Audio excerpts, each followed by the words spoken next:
Hello, नमस्कार, आदाब, सत श्री अकाल और अस्सलाम वालेकुम। मैं हूं मोहम्मद अहमद काज़मी, लेकर आया हूं आपका पसंदीदा कार्यक्रम नज़र दुनिया पर।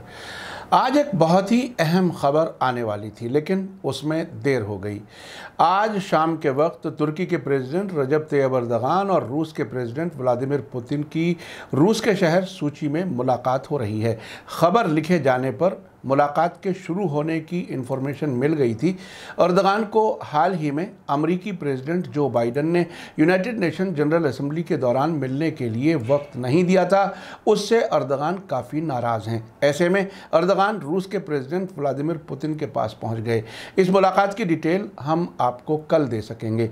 आज की बड़ी खबर यह है कि अफ़गानिस्तान से अमरीकी फ़ौज की वापसी के बाद हालात बिगड़ने पर अमरीकी डिफेंस मिनिस्टर लॉयड ऑस्टिन और joint chief of staff general mark मिले ने कांग्रेस के सामने दिए गए बयान में अपनी नाकामी कबूल की है। साथ ही खबर है कि अफगानिस्तान में अमेरिका की तरफ से टेररिज्म के खिलाफ की गई कार्रवाई और उसकी जवाबदेही के बारे में अमरीकी सीनेट में रिपब्लिकन पार्टी के 22 सीनेटर्स ने एक कानून का मुसव्वदा यानी विधेयक पेश किया है, जिसके तहत तालिबान को मदद देने में पाकिस्तान के रोल की जांच की मांग की गई है। एपिसोड काफ़ी अहम है, आखिर तक ज़रूर देखें। आगे बढ़ने से पहले आपसे गुजारिश है कि अगर आपने अभी तक media star world YouTube channel subscribe नहीं किया है तो सब्सक्राइब कर लें और घंटी दबाना ना भूलें। और अगर आप हमें फेसबुक पर देख रहे हैं तो हमारे पेज को लाइक करें ताकि हमारी हर नई वीडियो की खबर आपको सही वक्त पर मिल सके। अगर हमारी खबर सच्ची और अच्छी लगे तो अपने व्हाट्सएप ग्रुप, फेसबुक, इंस्टाग्राम और ट्विटर अकाउंट पर ज़रूर शेयर करें ताकि मीडिया स्टार वर्ल्ड की खबरें दुनिया भर तक पहुंच सकें। आज की बड़ी खबर है कि अमेरिकी डिफेंस मिनिस्टर लॉयड ऑस्टिन और वहां के joint chief of staff general mark मिले ने मुल्क की कांग्रेस के सामने बयान देते हुए अफगानिस्तान से जल्दबाजी में की गई फौज की वापसी को रणनीतिक यानी स्ट्रेटेजिक नाकामी बताया है। पेंटागन के सरबराहों का कहना है कि अगर अमेरिकी फ़ौज अफगानिस्तान में और ज़्यादा मुद्दत तक रहती तो काबुल को तालिबान के हाथों गिरने से रोका जा सकता था। वाशिंगटन से रॉयटर्स न्यूज़ एजेंसी ने रिपोर्ट दी है कि अमेरिका के डिफेंस मिनिस्टर लॉयड ऑस्टिन और जॉइंट चीफ ऑफ स्टाफ के सरबराह जनरल मार्क मिले ट्यूसडे को कांग्रेस के सामने पेश हुए और अफगानिस्तान में सिलसिलेवार नाकामियों को कबूल किया, जिसकी वजह से अमेरिकी फ़ौजियों की जल्दबाजी में वापसी करनी पड़ी। जनरल मार्क मिले ने सीनेट की आर्म्ड सर्विसेज कमेटी को वार्निंग देते हुए कहा कि यह साफ है कि अफगानिस्तान में जंग उन शर्तों पर ख़त्म नहीं हुई जो हम चाहते थे, जिसके नतीजे में तालिबान अब काबुल में हुकूमत में है। डिफेंस मिनिस्टर लॉयड ऑस्टिन ने सीनेटरों से कहा कि हमें कुछ ऐसी नापसंदीदा हकीकतों पर गौर करने की ज़रूरत है जो हम पूरी तरह से समझ नहीं पाए। उन्होंने कहा कि हकीकत यह है कि अफ़गान फ़ौज जिसे हमने और हमारे साथियों ने ट्रेनिंग दी थी वो कई वाक़यात में बिना गोली चलाए ही बहुत ही आसानी से पिघल गई। इससे हम सभी को ताज्जुब हुआ और हकीकत यह है कि जिसके बरखिलाफ़ हमारा दावा करना बेईमानी होगी।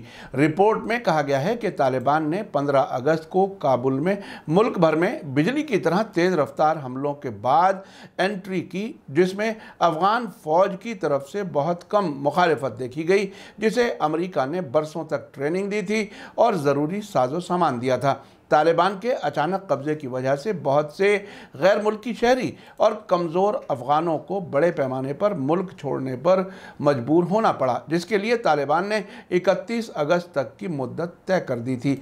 आपको बता दूं कि 30 अगस्त को अमरीकी फ़ौजों की वापसी के बाद अमरीकी डिफेंस मिनिस्टर लॉयड ऑस्टिन और joint chief of staff general mark मिले के अलावा फ़ौज की वापसी की कमान संभालने वाले जनरल फ्रैंक मैकेंजी की तरफ से नाकामियां कबूल करने वाले बयानात सामने आए हैं। रिपोर्ट के मुताबिक जनरल मिले और जनरल मैकेंजी ने कहा है कि उन्होंने पहले वार्निंग दी थी कि अगर अमेरिका ने सभी फौजियों को अफगानिस्तान से वापस बुला लिया तो काबुल में वेस्टर्न मुल्कों की सपोर्ट वाली अशरफ गनी सरकार गिर जाएगी। अमरीकी चीफ ऑफ स्टाफ मार्क मिले ने कहा कि मेरा एनालिसिस ये था कि ज़रूरी शर्तों को पूरा किए बिना फ़ौरन वापसी से अफ़गानिस्तान में हासिल कामयाबियों को खोने का खतरा है, जिससे दुनिया भर में अमेरिका की विश्वसनीयता यानी क्रेडिबिलिटी को नुकसान पहुंचेगा और जो अफ़गानिस्तान की फ़ौज और सरकार के आसानी से गिरने की वजह बन सकती है। इसके नतीजे में तालिबान का पूरा कब्जा हो सकता है या मुल्क में सिविल वॉर शुरू हो सकती है। मार्क मिले ने इसे रणनीतिक यानी स्ट्रेटेजिक नाकामी माना है। जनरल मैकेंजी ने भी कहा है कि उन्होंने भी एनालिसिस किया था कि अगर अमेरिका पीछे हटता है तो काबुल गिर जाएगा। मेरा ख्याल था कि 2500 अमरीकी फ़ौजियों को अफ़गानिस्तान में बाकी रखना मुनासिब तादाद थी और मेरा मानना था कि अगर हम उस तादाद से नीचे गए तो हम शायद अफ़गान सरकार और फ़ौज को गिरते देखेंगे। आपको याद दिला दूं कि तालिबान के साथ अमरीकी प्रेसिडेंट डोनाल्ड ट्रंप की सरकार के ज़रिए फरवरी 2020 में समझौता हुआ था, जिसके तहत 1 मई 2021 को अफ़गानिस्तान से सभी अमरीकी फ़ौजियों को पूरी तरह से वापस जाने की तारीख तय की गई थी। अमरीकी फ़ौजों की वापसी की बुनियाद तालिबान के ज़रिए शर्तों को पूरा किया जाना माना जा रहा था। जनरल मार्क मिले ने सीनेट को बताया कि नवंबर में अमरीकी इलेक्शन के बाद उन्हें अमरीकी फ़ौजियों की पूरी वापसी के मामले पर आगे बढ़ने के लिए प्रेसिडेंट डोनाल्ड ट्रंप से एक ऑर्डर मिला था। मिले ने कहा कि व्हाइट हाउस के साथ अमरीकी फ़ौजों की वापसी में मौजूद जोखिम पर बात करने के बाद अमरीकी फोर्सेस की वापसी के हुक्म में तब्दीली करके 2500 फ़ौजियों को बाकी रखना तय किया गया। मिले ने यह भी कहा कि तालिबान ने समझौते की शर्तों पर अमल नहीं किया है। प्रेसिडेंट जो बाइडन ने जनवरी में ओहदा संभालने पर एक अंतर एजेंसी एनालिसिस यानी खुफिया एजेंसियों की एनालिसिस की और अप्रैल में सभी अमरीकी फ़ौजियों की वापसी का ऐलान कर दिया, जिसे 11 सितंबर तक पूरा किया जाना था। फिर उस तारीख को 31 अगस्त तक बढ़ा दिया गया। डिफेंस मिनिस्टर लॉयड ऑस्टिन और चीफ ऑफ स्टाफ जनरल मिले को ख़ास तौर से रिपब्लिकन मेंबर्स के इल्ज़ामों और सवालों का सामना करना पड़ा, जिन्होंने बाइडन हुकूमत पर अफ़गानिस्तान में हालात को गलत तरीके से समझने का इल्ज़ाम लगाया है, जिसकी वजह से ये अंदाज़ा लगाने में नाकामी हुई है कि तालिबान कितनी जल्दी उभरेगा।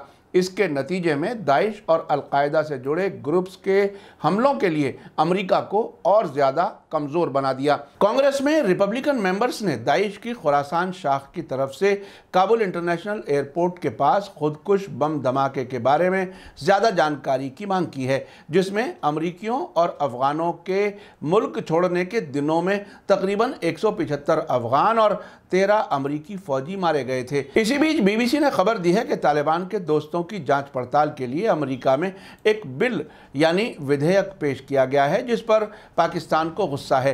अफ़गानिस्तान में अमेरिका की तरफ से टेररिज्म के खिलाफ कार्रवाई और उसकी जवाबदेही के बारे में अमेरिकी सीनेट में रिपब्लिकन पार्टी के 22 सीनेटर्स ने एक बिल पेश किया है। सीनेट फॉरेन रिलेशंस कमेटी के रैंकिंग मेंबर जिम रीश की लीडरशिप में अफ़गानिस्तान एंटी टेररिज्म निगरानी और जवाबदेही कानून का बिल पेश किया गया है। इससे अमेरिका में एक बार फिर तालिबान को मदद करने के लिए पाकिस्तान के खिलाफ माहौल बन रहा है। एक तरफ इसके ज़रिए बाइडन सरकार से अफ़गानिस्तान से अमरीकी फ़ौज को तेज़ी से निकालने के फैसले पर जवाब मांगा जा रहा है, वहीं दूसरी तरफ पाकिस्तान के अफ़गानिस्तान में रोल की भी जांच करने की मांग की गई है। इस बिल में मांग की गई है कि अफ़गानिस्तान के तालिबान में कंट्रोल से पहले और बाद में पाकिस्तान के रोल की जांच होनी चाहिए। इसके साथ ही पंजशीर वैली में तालिबान के हमले के बारे में भी पाकिस्तान की जांच करने की मांग की गई है। खबर है कि पाकिस्तान ने इस बिल पर सख्त नाराज़गी जाहिर की है। पाकिस्तान की ह्यूमन राइट्स मामलों की मिनिस्टर शीरीन मज़ारी ने कहा है कि पाकिस्तान को एक बार फिर टेररिज्म के खिलाफ जंग में अमेरिका का साथ देने की कीमत चुकानी होगी। इस बिल में मांग की गई है कि अफगानिस्तान में अमेरिका के 20 साल मौजूद रहने के दौरान तालिबान को किसने सपोर्ट किया, अगस्त के दौरान काबुल पर कंट्रोल करने में किसने मदद की और पंजशीर वैली में हमला करने पर किसने सपोर्ट किया, इस पर एक डिटेल रिपोर्ट पेश की जानी चाहिए।